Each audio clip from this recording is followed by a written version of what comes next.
നമുക്കൊരു ഒരു test run ചെയ്ത് നോക്കാം. അപ്പം അതിന് വേണ്ടിയിട്ട് ഫസ്റ്റ് നമ്മൾ ഇതിനകത്ത് source test SRC test Java എന്ന് കിടക്കുന്നതിൻ്റെ അടിയിൽ ഒരു പാക്കേജ് ആദ്യം ക്രിയേറ്റ് ചെയ്യുക. അപ്പം ന്യൂ പാക്കേജ് കൊടുക്കുക, പാക്കേജിനൊരു നെയിം കൊടുക്കുക. ഓക്കെ, എന്നിട്ട് ഫിനിഷ് ക്ലിക്ക് ചെയ്യുക. ഇനി വീണ്ടും ഈ പാക്കേജിൽ പോയിട്ട് റൈറ്റ് ക്ലിക്ക് ചെയ്തിട്ട് ക്ലാസ് എടുക്കുക, ന്യൂ ക്ലാസ് ക്രിയേറ്റ് ചെയ്യുക. ആ ക്ലാസ്സിന് ഇഷ്ടമുള്ള പേര് കൊടുക്കുക.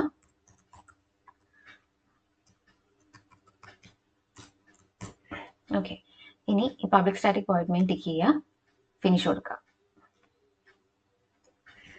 അപ്പോൾ ഇതാണ് നമ്മുടെ പാക്കേജിൻ്റെ നെയിം, ക്ലാസ്സിൻ്റെ name, public static void main വന്നിട്ടുണ്ട്. ഇനി നമ്മൾ ചെയ്യാൻ പോകുന്നത് ഇതിൻ്റെ ഇടയ്ക്ക് നമുക്ക് ആദ്യം തന്നെ പ്ലേ റൈറ്റ് ക്രിയേറ്റ് ചെയ്യണം. ആദ്യം പ്ലേ റൈറ്റ് ക്രിയേറ്റ് ചെയ്തതിന് ശേഷം പിന്നെ നമുക്ക് നമ്മുടെ ബ്രൗസർ ലോഞ്ച് ചെയ്യണം. ബ്രൗസർ ലോഞ്ച് ചെയ്തിട്ട് നമുക്കൊരു ടാബ് ഓപ്പൺ ചെയ്യണം. ഓക്കെ, ആ ടാബിന് പറയുന്ന പേര് പേജ് എന്നാണ് പ്ലേ റൈറ്റിൽ. ഇത് കഴിഞ്ഞിട്ട് നമുക്ക് ഏത് വെബ്സൈറ്റിലോട്ടാണ് പോകേണ്ടത് അതിലേക്ക് നമ്മൾ നാവിഗേറ്റ് ചെയ്യാൻ പോവാണ്. ഇത്രയാണ് നമ്മൾ ഇതിനകത്ത് ഇപ്പോൾ ചെയ്യാൻ പോകുന്നത്. ഓക്കെ, അപ്പോൾ ഫസ്റ്റ് നമുക്ക് വേണ്ടത്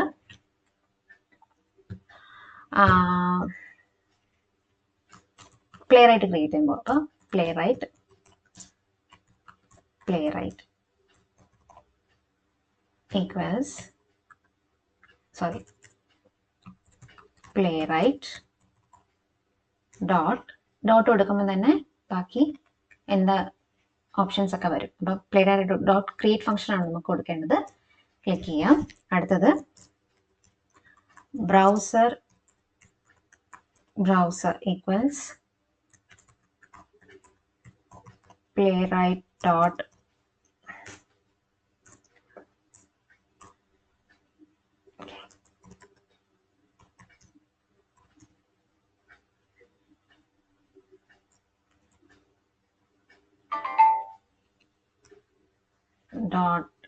ലോഞ്ച്.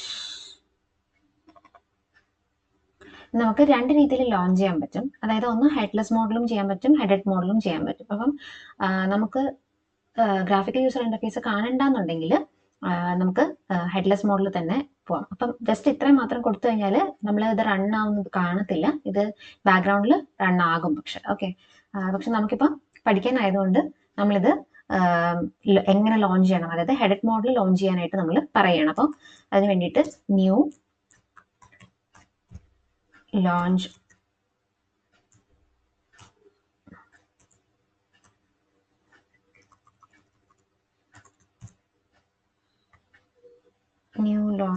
options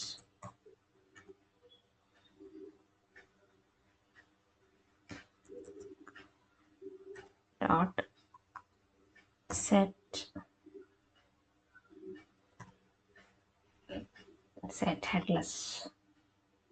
headless false എന്ന് കൊടുക്കുക. എന്ന് പറഞ്ഞാൽ നമുക്ക് ഹെഡ്ലെസ് ആകേണ്ട ഹെഡഡ് ആയിട്ടുള്ളതാണ് വേണ്ടെന്നാണ് പറയുന്നത്. ഓക്കെ, ഇനി നമുക്ക് വേണ്ടത്, അപ്പം നമ്മൾ പ്ലേ റൈറ്റ് ഓപ്പൺ ചെയ്തു, അത് കഴിഞ്ഞിട്ട് നമ്മൾ ബ്രൗസർ ലോഞ്ച് ചെയ്തു.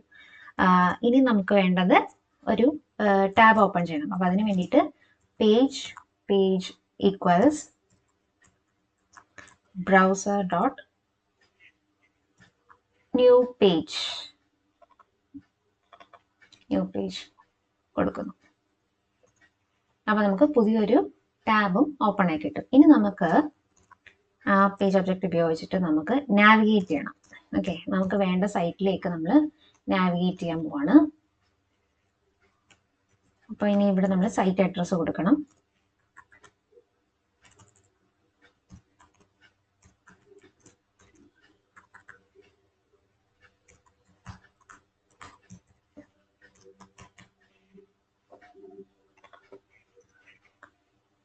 ഇനി നമ്മൾ ലാസ്റ്റ് ബ്രൗസർ ഡോട്ട്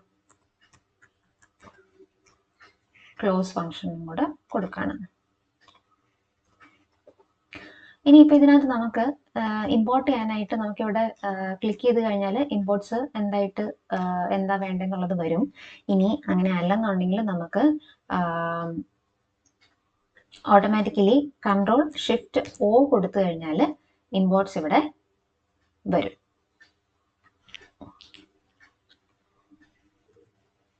ഓക്കെ, ഇതിനകത്തൊരു എറർ ഉണ്ട്. ഇത് സ്മോൾ p ആണ്. ഓക്കെ, ഇനി ഇത് സേവ് ചെയ്യണം. കൺട്രോൾസ് കൊടുക്കുമ്പോഴും ഈ പറഞ്ഞ പോലെ ഓട്ടോമാറ്റിക്കലി നമ്മുടെ ഇമ്പോർട്ട്സ് എല്ലാം ഇവിടെ വരും. അതല്ലെന്നുണ്ടെങ്കിൽ കൺട്രോൾ ഷിഫ്റ്റ് ഓ പ്രസ് ചെയ്താലും മതി. ഓക്കെ, ഇനി എന്താ ചെയ്യണമെന്ന് പറഞ്ഞാൽ നമ്മൾ റൺ കൊടുക്കുക. ഇതിൽ ഒന്നുകിൽ ഇതിൽ ഡയറക്റ്റ് ആയിട്ട് പ്രസ് ചെയ്യുക, അല്ലെന്നുണ്ടെങ്കിൽ നമ്മുടെ പാക്കേജിൽ പോയിട്ട് റൈറ്റ് ക്ലിക്ക് ചെയ്തിട്ട് റൺ ആസ് ജാവ ആപ്ലിക്കേഷൻ എന്ന് പറഞ്ഞിട്ടുള്ളത് ക്ലിക്ക് ചെയ്യുക. റൺ ആസ് ജാവ ആപ്ലിക്കേഷൻ കൊടുത്താലും മതി. ഞാനിപ്പോൾ ഇവിടെ ഡയറക്റ്റ് ആയിട്ട് ഈ ബട്ടൺ ക്ലിക്ക് ചെയ്യാണ്.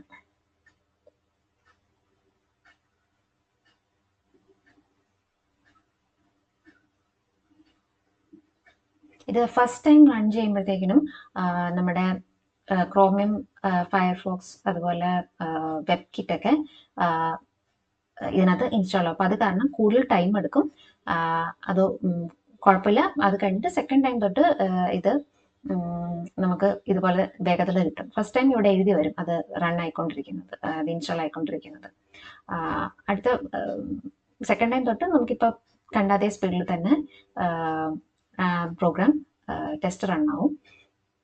അതിലിപ്പോൾ നമ്മൾ ബ്രൗസർ വേഗം ക്ലോസ് ചെയ്തുകൊണ്ടാണ്, ബ്രൗസർ ഡോട്ട് ക്ലോസ് ഫംഗ്ഷൻ കൊടുത്തുകൊണ്ടാണ് നമുക്കത് ശരിക്കും കാണാൻ പറ്റാഞ്ഞ.